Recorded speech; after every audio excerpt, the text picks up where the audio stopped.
Hi, I'm Codwin Choi. I'm an algebraic number theorist, and the theme of my research is on special element in number theory. To give a brief introduction of my research, I would like to introduce you the most classical example of special element and describe in what way they're special to us. The most classical example of special element come from what we call cyclotomic unit.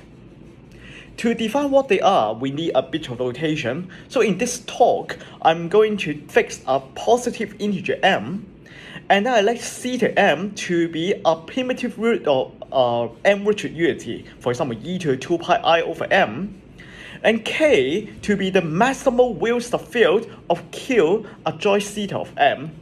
And this form a abelian Galois extension over Q, and I'm going to call the Galois group G here. Moreover, for each character of the group G, I'm going to define the Dirichlet L function, which looks very similar to the classical Riemann-Seton function, except the numerator here is now replaced by an appropriate value of the character.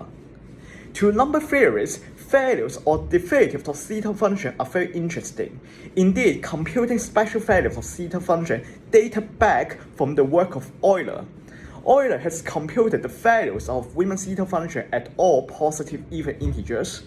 And in the work of Dirichlet, he has established a formula of the first derivative of Dirichlet L function at 0. And here we are, this is the formula.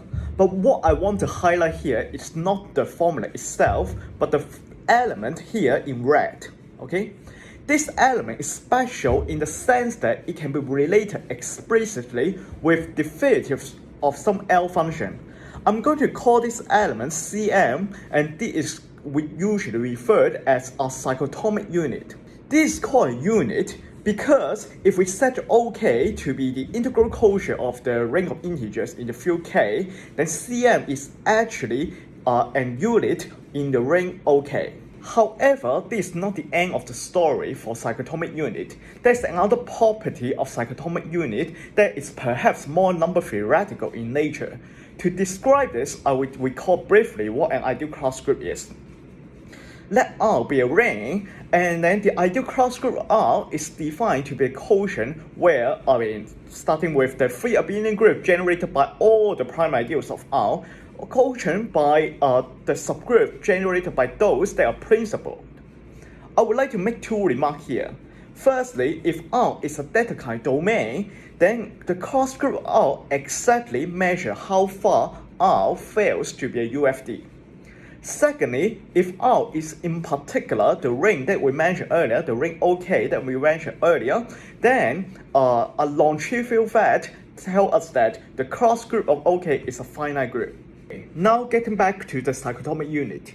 In the 19th century, Kuhlmann has proven a series of results regarding cyclotomic field, and one of which is about the index of the subgroup generated by cyclotomic unit inside the full unit group. To be more precise, he has proven that if M now is a power of an odd prime, and then Cm to be the subgroup of OK star generated by -1 as well as all the Galois conjugate of Cm, then Kuhlmann has shown that firstly, this subgroup here has finite index inside the full unit group. Moreover, perhaps more surprisingly, is that this index turn out equals to the order of the ideal class group of OK.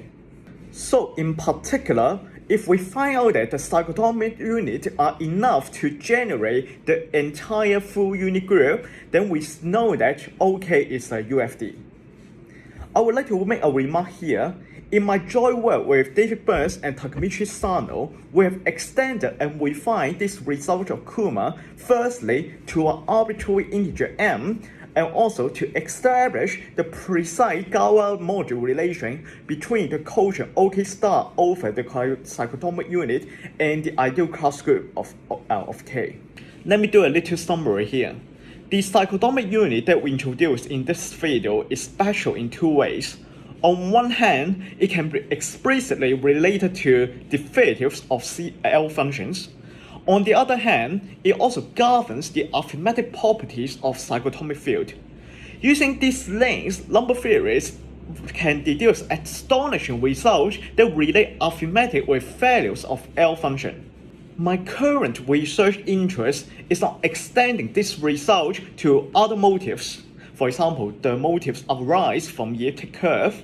Secondly is to look at generalizations of this result for high derivatives of zeta function, or the so-called high-rank situation.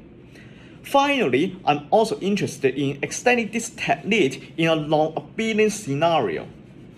Thank you very much. To find out more about my research, you may scan the QR code here. Bye bye.